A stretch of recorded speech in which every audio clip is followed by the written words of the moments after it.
Move on to our final school that is joining the Sun Belt Conference this year, and that is Marshall. This is one that you and I have talked about. I love this one. Really excited. There's so much history.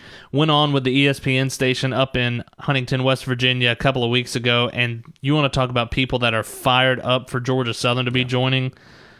This is one that I know Appalachian State is the rival for Georgia Southern, but I think this is one that there's enough history here that it's not going to take too long for Georgia Southern and Marshall to become rivals as well.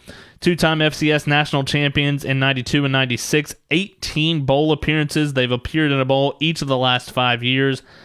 Just from the football side, and we'll get to the other sports in just a few minutes, but from a football side, this is one that I cannot wait for Georgia Southern and Marshall to match up every year.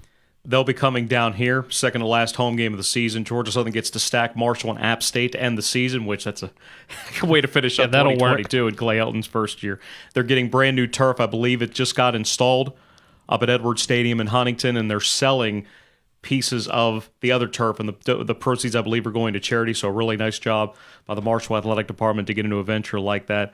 They've had a lot of success. Charles Huff is the head coach. He was on Nick Saban's staff at Alabama for a spell. Rasheen Ali is one of the top running backs in the country. He can catch the ball. He can run. He's going to be a terror for defenses in this league to stop. They do lose their quarterback. Great Wells transferring to Virginia Tech, so there's a decision to be made about who is going to take the snaps. But as far as being a program, that 1996 team came to Statesboro. Randy Moss had 2 touchdowns at Paulson Stadium. They ended up winning the national championship. They played in a national championship in this stadium in 1991 when they lost to Youngstown. That's when Georgia Southern had the bid for 3 years, 89, 90, and 91, to host the then 1AA national championship. And to be able to delve into that history even more about the tragic crash, this was the 50-year anniversary of that, to be able to learn more about why Huntington, and it's a small town right on the water in West Virginia. It's a blue-collar town, very similar to Statesboro. Going to be able to learn a lot more about that and how that town has embraced that and why they feel the way they do, not just about football, but about Thundering Herd athletics as a whole. On the men's basketball side, they have appeared in 6 NCAA tournaments. The last was 2018. That was the first since 1987. It's a lot of history on the basketball side for Marshall. First season in 1907. That was a year after Georgia Southern was founded as a university or as a college at the time. But began notoriety under head coach Cam Henderson, the father of the fast break in the 2-3 zone from 35 to 55.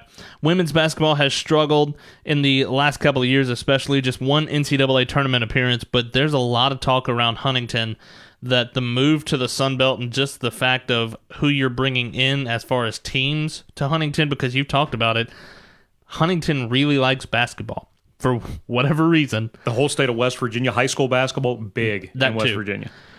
But just becoming a member of the Sun Belt Conference, they really feel like is going to help recruiting-wise. And it's going to take a couple of years for their women's basketball team to get rolling. Yeah. But this is one that they're really excited about, that the move helps the team, which I don't think you hear very often.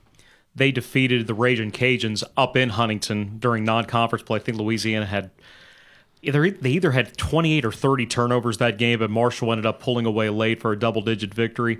On the baseball side, not a whole lot of success because they don't have an on-campus stadium. But the announcement came out not too long ago. They're going to be getting that supposedly within the next few years, about a $20 million venture. They had to delay that because there were a number of other renovations that needed to take place on campus for various other sports, but it finally looks like they also just got a new athletic director. Christian Spears was hired right before their move to the Sun Belt was announced. So this is going to be one of his big pushes, but it looks like they're finally going to get that on-campus baseball stadium.